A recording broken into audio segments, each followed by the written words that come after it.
This happened a week ago. I was working the night shift as a security guard at a distribution center. I was trying to get my feet back on the ground after being laid off.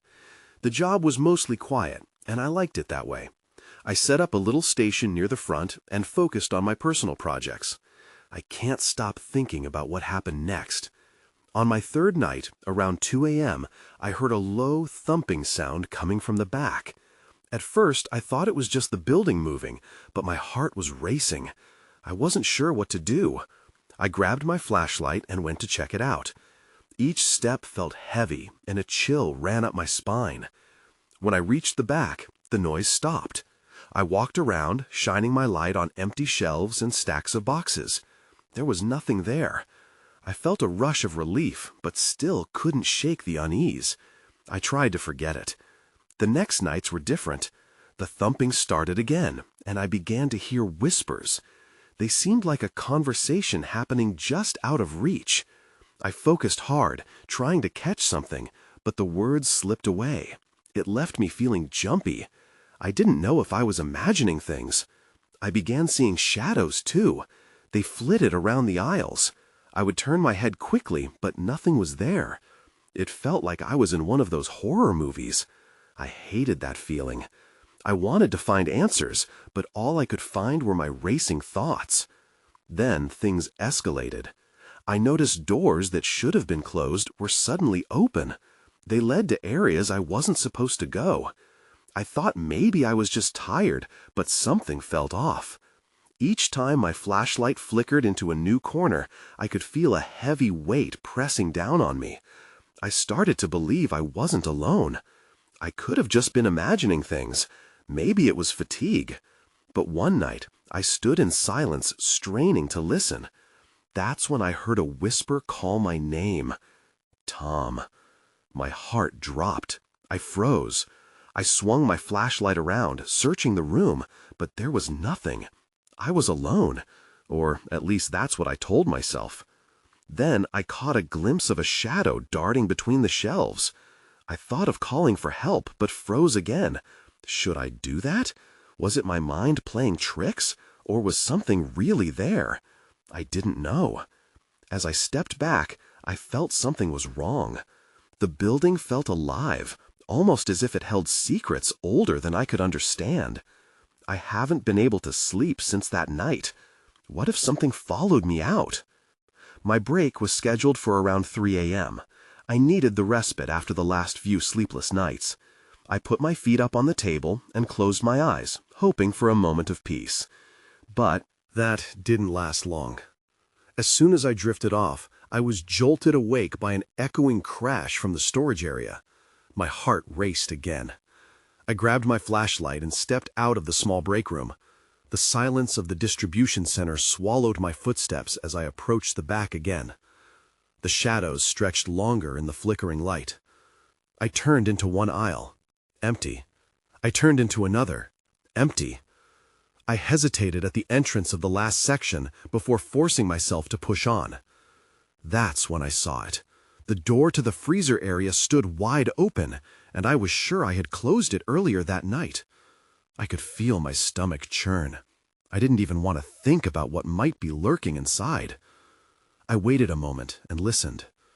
The whispers began to swirl in the air, wrapping around me like a fog. They were faint, but distinct. I couldn't make out the words, but it almost felt like they were beckoning me. I mustered the courage to step closer. "Hello?" I called out, my voice shaking. "Is anyone there?" Silence fell.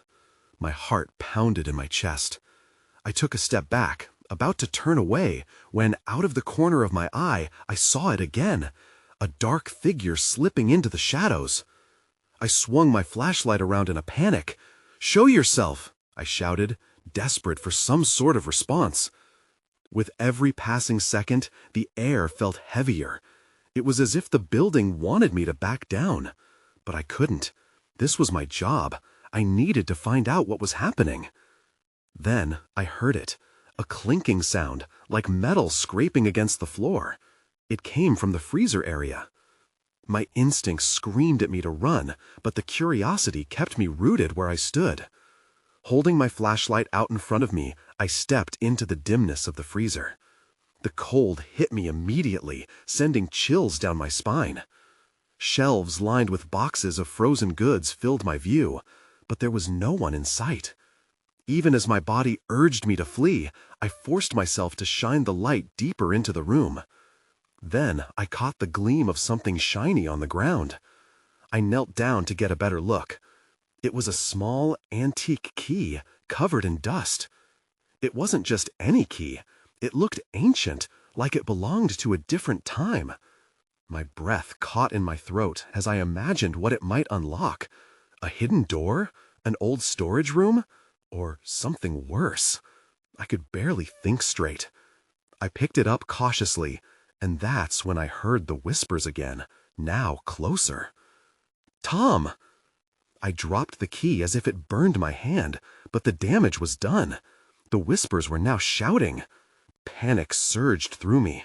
I turned back towards the exit, desperate to escape. Suddenly, the lights flickered, plunging me into darkness for just a moment.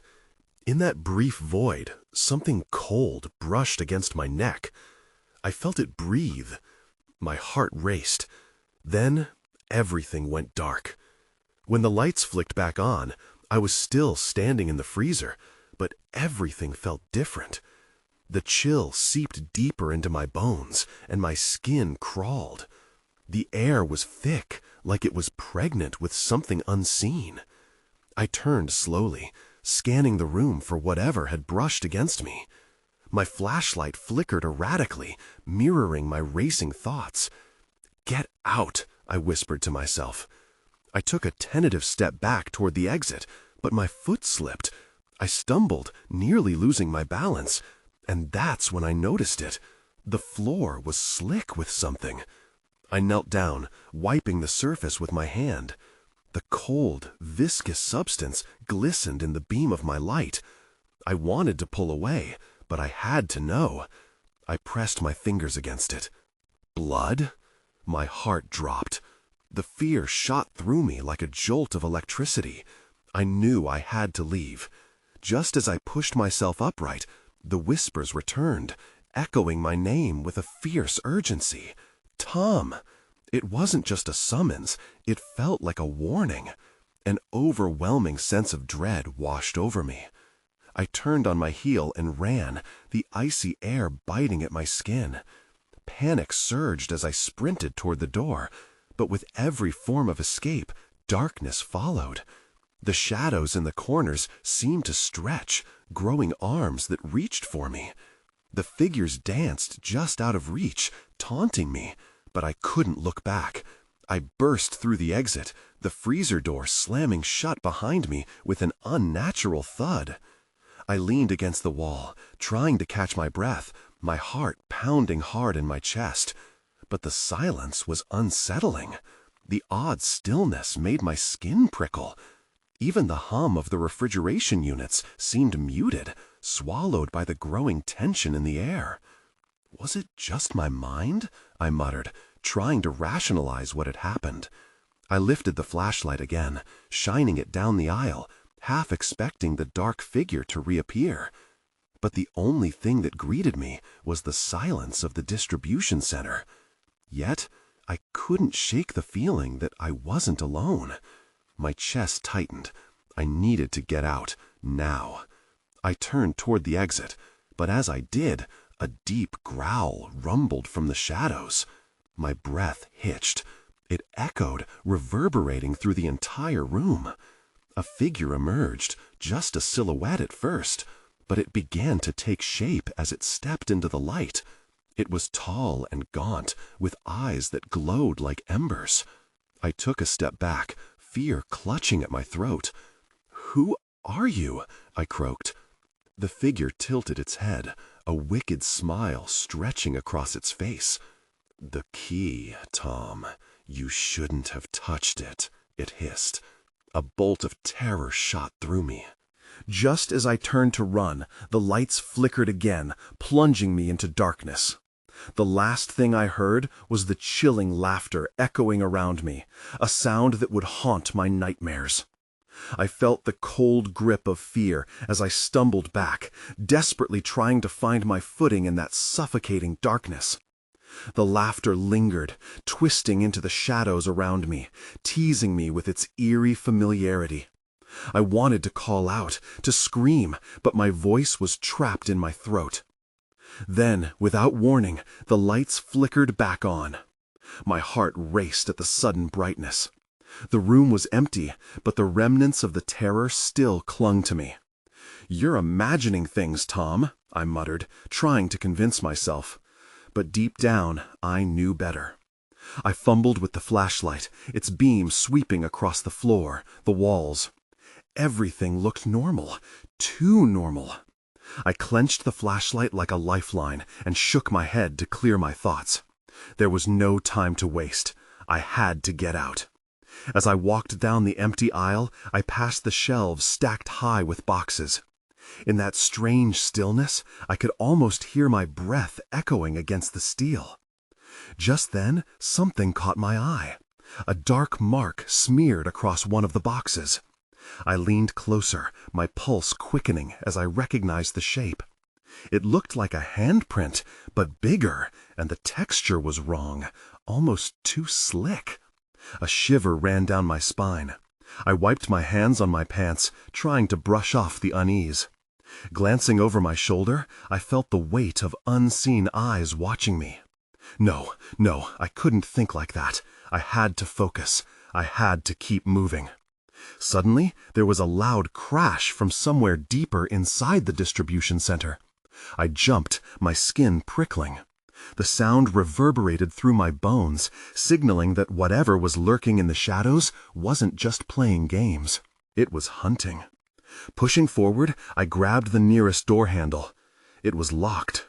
My heart sank, but before I could panic, I turned around, scanning for an alternative escape. As I did, I spotted movement out of the corner of my eye. Something was slinking behind the stacks of boxes. Impossibly fast, a shadow among shadows. I decided then that I had no choice. I ran toward the nearest exit, praying that I wouldn't be trapped in this nightmare. As I reached the doors, my fingers trembled on the handle. I needed a plan. I couldn't just charge out into the unknown. Just as I was about to push the door open, a voice sliced through the air. "Tom, is that you?" I froze. The voice was familiar. It belonged to my coworker, Sarah. Relief washed over me, but it was quickly replaced by confusion. What was she doing here? "Sarah," I called out, searching for her in the dim light. Then, everything went dark again. The lights failed, plunging me back into an abyss. Panic surged in my chest. Suddenly, I was not just facing one threat, but many.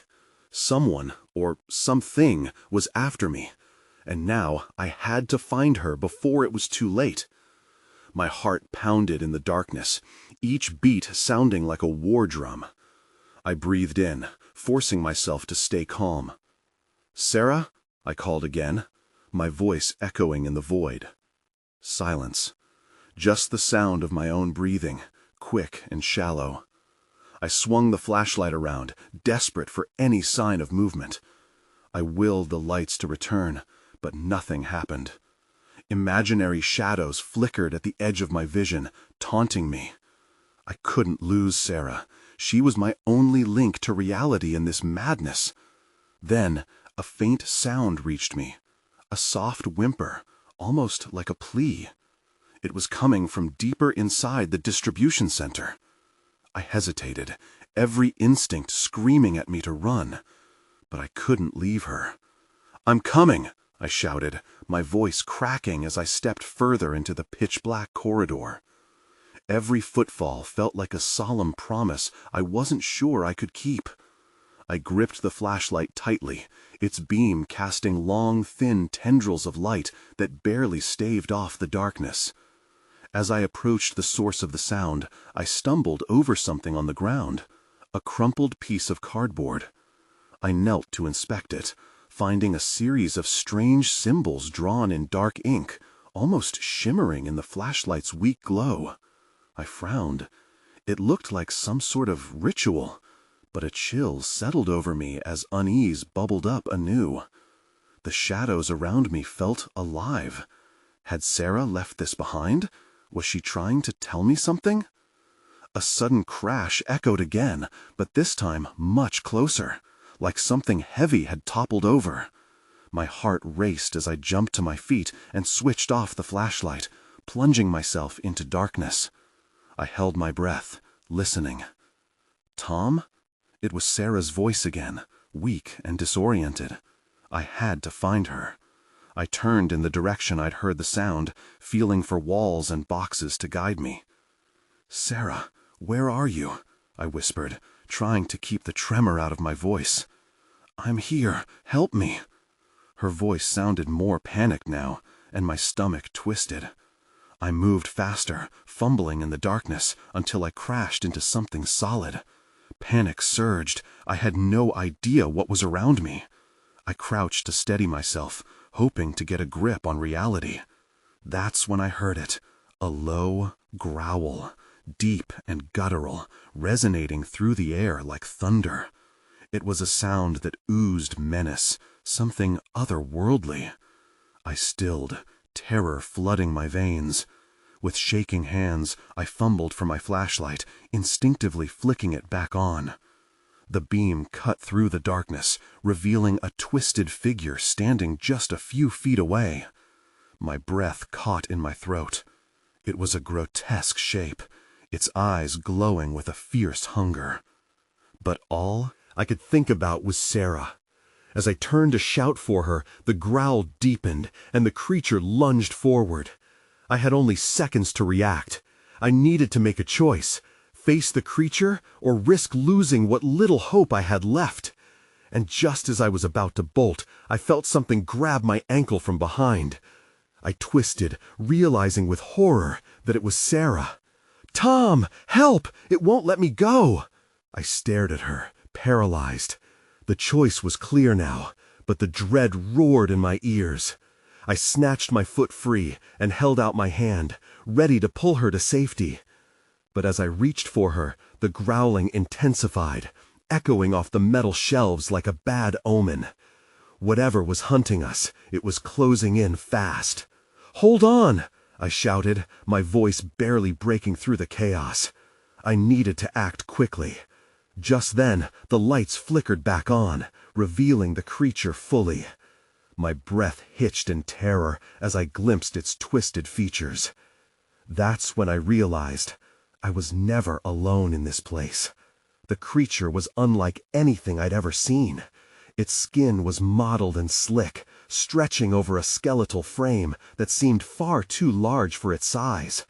It had too many limbs, some elongated and other unnaturally short, bending at odd angles. The eyes glowed like dying embers in the flashlight's beam, fixed on me with an unsettling hunger. "Tom, please!" Sarah's voice tore through my paralysis. I snapped back to her, remembering our shared desperation. I reached for her again, the growing dread gnawing at my insides. "Just hold on, I'll get you out." I fought the urge to glance back at the creature, forcing myself to focus on Sarah. I could see her struggling to pull free from something, or someone, hidden in the shadows. I dropped to my knees, grasping her hand. Then I felt it, a surge of warmth, and the distinct sensation of something wrapping around my arm, dragging me closer to the uncertain fate lurking in the dark. I struggled, my heart racing, as I pulled harder on Sarah, but whatever was holding her wasn't letting go easily. "Tom!" she cried, fear spilling into her voice. Suddenly, the flashlight blinked out. Darkness swallowed us again, and I cursed under my breath, desperately jiggling the switch. "Stay close to me!" I yelled, gritting my teeth as I tried to fill the void with courage. I felt a hard tug on my ankle, and this time I didn't wait to see what was trying to pull me down. "Let go!" I shouted, finally wrenching my other foot free and tugging on Sarah with wild determination. My fingers found her arm, and I tore her away from whatever was keeping her bound. But just as we started to stand, I sensed something shift behind me. The creature wasn't retreating. It was preparing to strike. I turned, the flash of the phone screen illuminating the grotesque figure before me. Time seemed to stretch as I registered what I saw, its jaws opening impossibly wide, as if preparing to devour us both whole. My stomach dropped and panic surged. "Tom!" Sarah screamed, still gripping my hand. With a wild lunge, I pulled her toward an opening in the jagged rows of shelves. "This way!" I called, and we darted through with the creature hot on our heels. I didn't dare look back. I just knew we had to escape. As we raced through the maze of boxes, we stumbled into a narrow aisle, the fluorescent lights flickering erratically overhead. I didn't know where I was going, just that I had to keep moving away from that darkness behind us. The growl was now more like a roar, shaking the very ground beneath our feet. "Where are we?" Sarah gasped, her breath coming in ragged gasps. "I don't know. Just don't stop," I urged. But then an unexpected sound rang through the air, a loud clang, followed by the hum of machinery. I stopped abruptly, turning to see an open door at the far end of the aisle that had just swung ajar. "Sarah, there!" I pointed, and before I could think twice, I made a break for it. She followed closely, but fear clawed at my throat. Would we make it in time? With every step, I feared the worst. But just as we reached the door, I heard a heart-stopping screech echo behind us, a guttural sound that warped through the air like a banshee's wail.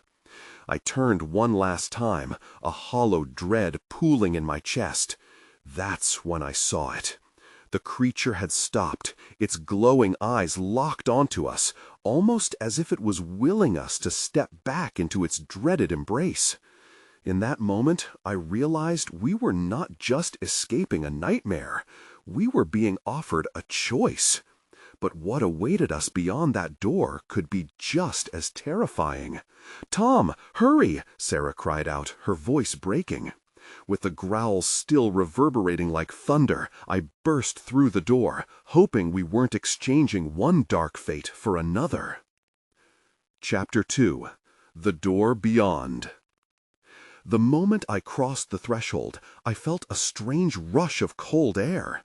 It was thicker than the stale atmosphere we had just escaped. The door creaked ominously as it swung shut behind us, sealing off whatever nightmare lay in the darkness. I spun around, my hands trembling as I pressed my back against the door. "What is this place?" Sarah asked, her voice barely above a whisper. Her eyes darted around the dimly lit room. The small space was cluttered with unfamiliar machinery and odd tools. Shadows danced wildly in the flickering fluorescent light, making it feel more like a scene from a horror movie than a safe haven. I swallowed hard, scanning for any sign of danger. "We need to find a way out," I said, trying to sound brave.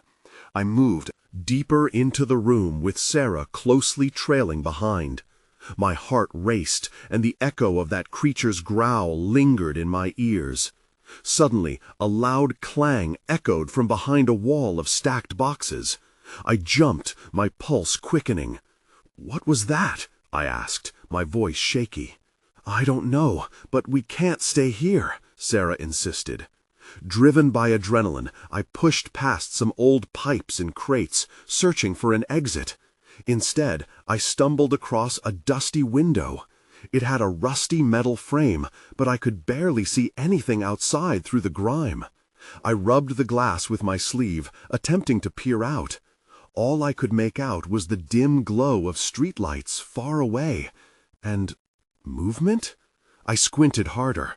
Something was crawling along the ground below. "Tom, over here!" Sarah's voice broke my focus. I turned to see her inspecting a control panel. I rushed back to her, my fear momentarily suppressed by curiosity. "What do you think it does?" "Looks like some kind of emergency system. It has buttons and a display," she said, her fingers anxiously hovering above a bright red button. "Don't push anything yet. We need to figure out what it does first," I warned. It felt like if we pressed the wrong thing, we might unleash hell again. We needed to stay cautious. Just then, I caught a flicker of movement from the corner of my eye. I whipped around, squinting into the dim light. There it was again, something dark and shapeless moving on the edges of the room. "Did you see that?" I asked, my voice dropping to a whisper. "See what?" Sarah replied. I pointed, but the shadow was gone. "I swear there was something over there." "Stop messing with me, Tom. We need to focus," she said, but I could hear the tremor in her voice. I hesitated. Something in the air felt heavy, like we were being watched. I glanced back at the control panel. Maybe it had a way to protect us, or even get us out of here. With a deep breath, I stepped toward it. But before I could reach out, a deafening crash came from the door we had just entered. The sound of splintering wood echoed through the room. I froze, heart racing. "Tom!" Sarah gasped, eyes wide with terror. Then, without warning, the door exploded inward, splinters flying everywhere. The creature from before stood in the entrance, eyes blazing with rage. It wasn't just a nightmare anymore. It was real, and now it was here. "Run!" I yelled, adrenaline kicking in as I grabbed Sarah's hand, pulling her away from the oncoming horror. As we barreled toward the back of the room, I wondered if we were truly trapped. What lay ahead would either be our salvation or our doom. Chapter 3. The Labyrinth Within. We dashed toward the far corner of the room, where a jumble of old crates blocked a narrow passageway. My heart pounded so loudly that I thought for sure the creature could hear it too. Behind us, the beast let out a guttural roar, shaking the very walls. "Tom, hurry!" Sarah urged, her grip tightening on my hand. I shoved the crates aside, panic fueling my desperation. I squeezed through the opening just as I heard the creature smash into the control panel. The metallic screech made me falter, but there was no time to think. I pulled Sarah into the darkness beyond. The narrow passage was cramped, with the smell of mildew invading my senses. I stumbled forward, guided only by instinct and fear. The path twisted and turned, and I lost track of where we were. The distant sounds of the creature's destruction kept pushing us further away. "Do you think it's following us?" Sarah whispered, her voice trembling. "I don't know," I admitted, my throat dry. "Just keep moving." We emerged into a larger area, filled with scattered debris and broken furniture. It looked like an abandoned lounge, but the shadows loomed larger here. Every creak and groan of the building made me flinch. I had to remind myself this was no time to be scared. We had to find a way to escape. I scanned the room, feeling the weight of Sarah's gaze on me. "What now?" she asked, fear etched across her face. "There has to be another exit, maybe a door or a window," I replied, trying to sound confident. I moved deeper into the room, cautiously stepping over a fallen chair. That's when I saw it, a metal door at the far side. The dim light flickered above it, offering a slim glimmer of hope. I pointed it out to Sarah. "There, let's go." As we approached, the metallic clanking startled us both.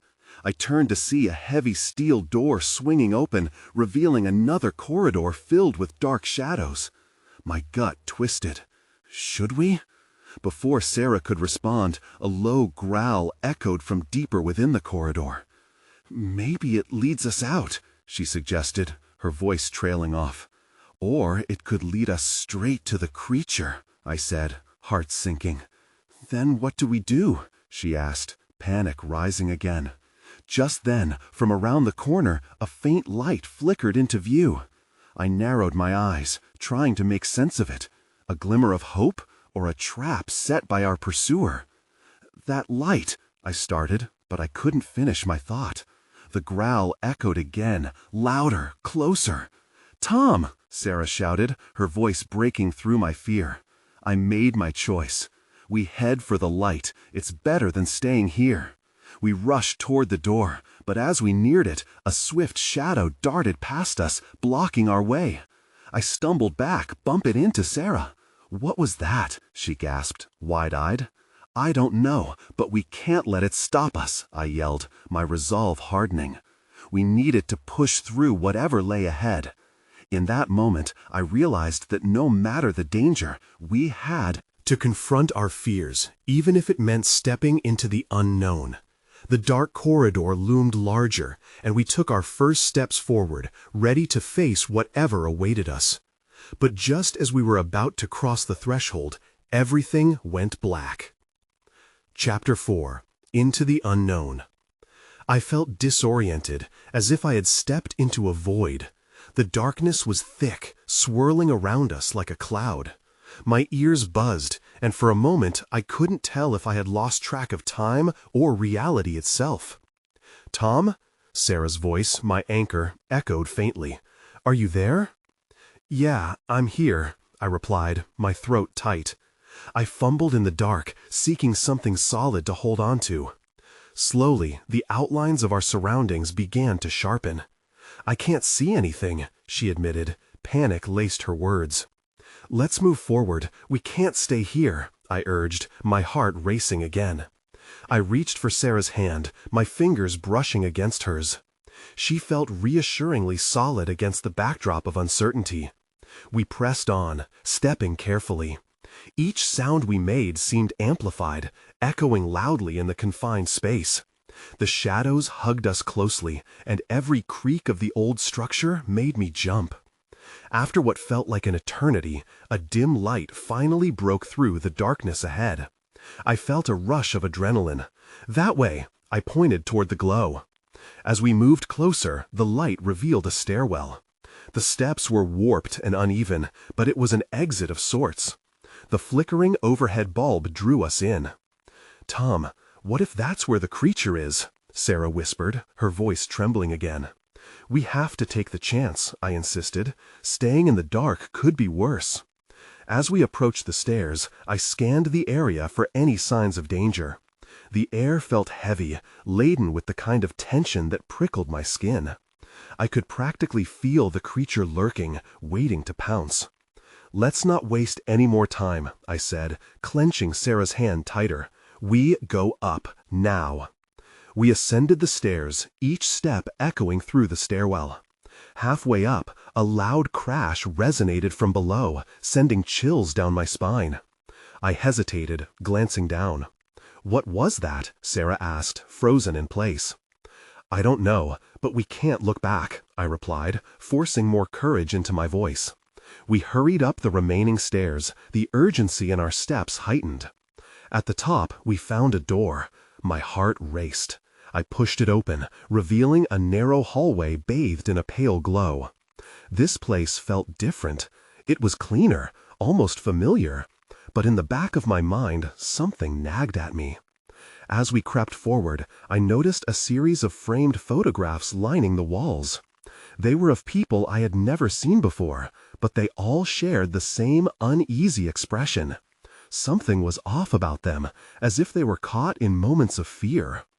"Tom, what if this is another trap?" Sarah whispered, her voice trembling again. "We have to take the chance," I insisted. "Staying in the dark could be worse." As we approached the stairs, I scanned the area for any signs of danger. The air felt heavy, laden with the kind of tension that prickled my skin. I could practically feel the creature lurking, waiting to pounce. "Let's not waste any more time," I said, clenching Sarah's hand tighter. "We go up, now." We ascended the stairs, each step echoing through the stairwell. Halfway up, a loud crash resonated from below, sending chills down my spine. I hesitated, glancing down. "What was that?" Sarah asked, frozen in place. "I don't know, but we can't look back," I replied, forcing more courage into my voice. We hurried up the remaining stairs, the urgency in our steps heightened. At the top, we found a door. My heart raced. I pushed it open, revealing a narrow hallway bathed in a pale glow. This place felt different. It was cleaner, almost familiar. But in the back of my mind, something nagged at me. As we crept forward, I noticed a series of framed photographs lining the walls. They were of people I had never seen before, but they all shared the same uneasy expression.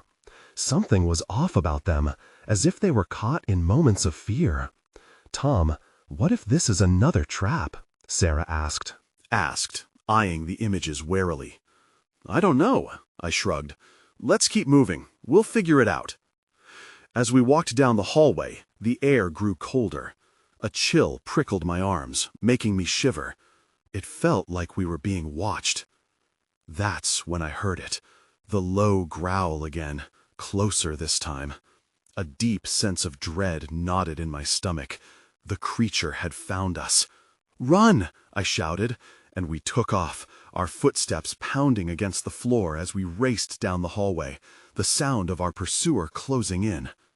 Just as we reached the end, a blinding light enveloped us, and I realized we weren't alone anymore. Someone stepped out from the shadows, eyes shining, a wide grin on their face. "Welcome back, scaredy cats! You finally made it!" But I couldn't shake the feeling that nothing was as it seemed. Not anymore. Chapter 5. The Unraveling. I squinted at the figure blocking our path, its joyful demeanor contrasting sharply with the dread that clawed at my heart. The person was familiar, though it felt like a ghost from a distant past. "What do you mean, welcome back?" I stammered, my voice wavering. The growling echoed behind us, and I felt a rush of cold terror wash over me again. "Sarah, we need to go," I urged, pulling her toward the dueling flickers of light and shadow. But she seemed rooted in place. "Wait, who are you?" Her eyes darted between me and the stranger, who wore a mocking grin like it was part of the uniform.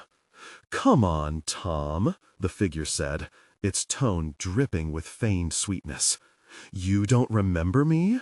I'm just here to lead you home, to the real home." The growl reached a fever pitch as the creature closed in, and instinct kicked in anew. "This isn't the time for games," I shouted, edging toward the figure, desperate for answers. "What have you done?" With a laugh that echoed maddeningly off the walls, the figure replied, "You all saw what you wanted to see. Secrets thrive in the dark, and once you open the door, they will call you by name." A shudder slithered down my spine. The dim corridor seemed to warp, shadows merging into an overwhelming mass that pulsed with life. Behind us, the growl crescendoed into a roar. "Tom, please!" Sarah's voice broke through my fear. "Let's just get out." I turned to run, this time yanking Sarah firmly by the hand, as the figure emitted an unsettling chuckle behind us. We sprinted headlong down the hallway, toward the blinding light. I didn't glance back. I didn't want to know what was chasing us. As we bolted forward, the light seemed to shift, pulsating, enticing us with false promises of safety. All at once, the walls around us began to ripple and heave. We stumbled, catching ourselves against the peeling paint as we pushed deeper into the light. Was it an exit or a trap? "Tom, right there!" Sarah shouted. A door stood ajar at the end of the corridor, sunlight spilling out like a beckoning embrace. Without thinking, we charged through. The abrupt brightness blinded me, and I winced, instinctively raising an arm to shield my eyes. The moment I stepped outside, the overwhelming weight of dread lifted, but a haunting sense of unresolved tragedy lingered. I turned, blinking hard to take in our surroundings. We were back at the distribution center, except it was different. The sun shone brightly, illuminating the exterior like a scene from a forgotten dream. Everything felt oddly nostalgic, but the inner workings of that building still clawed at my conscience. "Are we really out?" Sarah whispered, scanning the landscape for any signs of danger. My gut twisted at the thought that something might still be lurking, waiting for the moment we let our guard down. I think so. But even as I said it, a whisper of doubt curled around my heart. What about the creature? What about everything we just experienced? Before Sarah could respond, the whisper echoed in my mind again. Tom, you opened the door. A shudder crept over me, and I grasped her hand tighter. Let's get out of here, I urged, leading her away from the building. As we walked, the shadows behind us flickered like the ghosts of our memories, unwilling to fade. I had escaped, but at what cost? As we reached the edge of the parking lot, however, I glanced back. The distribution center stood silent, the door swinging gently in a phantom breeze. In that moment, I wondered if this was truly the end. Had I really left that darkness behind? Or was it only waiting for me to come back, drawn by the secrets that clawed at my mind? The air felt thick with unspoken questions. I took a breath, contemplating everything we'd experienced. I still couldn't shake the feeling of being watched, even as the bright sun beat down on us. Did that really happen? I asked Sarah, struggling to make sense of it all. I think so, she replied slowly, still looking uneasy. But I don't know what any of it means. I nodded, the uncertainty swirling like a storm cloud. Would the shadows always be a part of me? There was no easy answer, no defined conclusion to the strangeness we had encountered. Inescapable, lingering doubt wrapped around my mind, hinting at the enigma that awaited in darker corners. I moved to the car, but as I reached for the door handle, I hesitated. What if we're still being watched? What if there's a door we can't see? What if... Sarah put her hand on my arm, interrupting the flow of thoughts. Let's just go somewhere else. We can start over. We climbed into the car, but as I drove away, I could still feel the weight of that laughter echoing in my mind, as though answering my uncertainties with questions of its own. I just hoped that whatever shadows lingered in the corners of my memory would eventually fade. But deep down, I knew curiosity could lead us back into the unknown once more. And maybe, just maybe, that light would be waiting.